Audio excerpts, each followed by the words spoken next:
നമുക്ക് ഈ വർഷം ക്ലീൻ ഹിറ്റ് ആയിട്ടുള്ള മലയാള സിനിമകളൊന്ന് ജസ്റ്റ് ഒന്ന് പരിശോധിച്ച് നോക്കാം. അതിൽ ക്ലീൻ ഹിറ്റ്സ് ആയിട്ടുള്ള സിനിമകൾ നൽകുന്നത് അത് ജനുവരി തൊട്ടിട്ട് ഒരു ഓർഡറിലാണ് ഞാൻ പറയാൻ ശ്രമിക്കുന്നത്.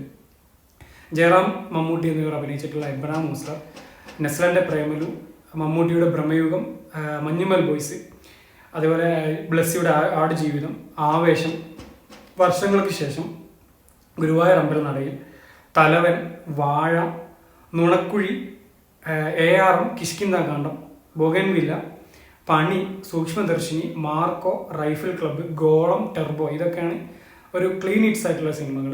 പിന്നെ ഒരു ആവറേജ് ഹിറ്റ് ആയിട്ടുള്ള സിനിമകൾ എന്ന് പറയുന്നത് Mandakini, Pavi, Caretaker, Ullozhukku, Hello Mummy എന്നീ സിനിമകളാണ്. ഇതിലേതെങ്കിലും വിട്ടുപോയിട്ടുണ്ടെങ്കിൽ ഒന്ന് സൂചിപ്പിക്കുക. ഏകദേശം 23-24 സിനിമകളാണ് അത്യാവശ്യം തിയേറ്ററിൽ നിന്ന് ലാഭമായത്. പിന്നെ OTT ബിസിനസ് കാര്യങ്ങളൊക്കെ നോക്കുന്ന സമയത്ത് ലാഭമായിട്ടുള്ള വേറെ സിനിമകളൊക്കെ ഉണ്ടാകും.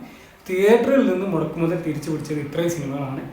പിന്നെ അന്യഭാഷാ സിനിമകളിൽ അത്യാവശ്യം കേരളത്തിൽ ഹിറ്റായത് കൽക്കി, ലക്കി ഭാസ്കർ. അത് ഏറ്റവും കൂടുതൽ ഹിറ്റ് ആയ സിനിമ ഓർഡറിലാണ്. കൂടുതൽ ഹിറ്റായത്, കൂടുതൽ കളക്ഷൻ നേടിയ സിനിമ, പിന്നെ കളക്ഷൻ നേടിയ സിനിമ, അങ്ങനെയാണ് അത് ഓർഡർ ചെയ്തത്.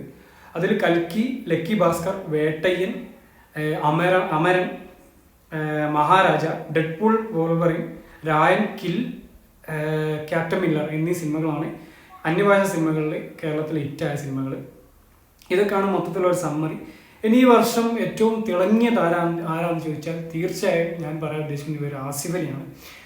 അദ്ദേഹം ചെയ്ത 4 സിനിമകളാണെന്ന് തോന്നുന്നു അദ്ദേഹം നായകനായിട്ട് വന്നത്. അതിൽ തലവൻ, adios amigos, Kishkindha Kandam, level cross, ഈ 4 സിനിമയും കിഡ്ലൻ സിനിമകളാണ്. എല്ലാം ഇതിൽ അഡിയോസ് അമിഗോസ് ആണ് കുറച്ചെങ്കിലും ഒരു ആവറേജ് അല്ലെങ്കിൽ എബോ ആവറേജ് എന്നുള്ള ലെവലിൽ ഒതുങ്ങിപ്പോയത്. ബാക്കി 3 സിനിമകളും അടിപൊളി സിനിമ എന്ന് മാത്രമല്ല, ഈ 4 സിനിമകളിലും വ്യത്യസ്തമായിട്ടുള്ള ക്യാരക്ടർ ചെയ്യാൻ ആസിഫ് അലി ശ്രമിച്ചിട്ടുണ്ടെന്ന് മാത്രമല്ല, ആ ക്യാരക്ടറുകളൊക്കെ 100% പിന്നെ പെർഫെക്റ്റായി ചെയ്യാനും ആസിഫ് അലിക്ക് സാധിച്ചിട്ടുണ്ട്. അതുകൊണ്ട് തന്നെ എൻ്റെ കണ്ണിൽ ഈ വർഷത്തെ ഏറ്റവും മികച്ച താരം, ഏറ്റവും മികച്ച ആക്ടർ എന്ന് പറയുന്നത് ആസിഫ് അലിയാണ്.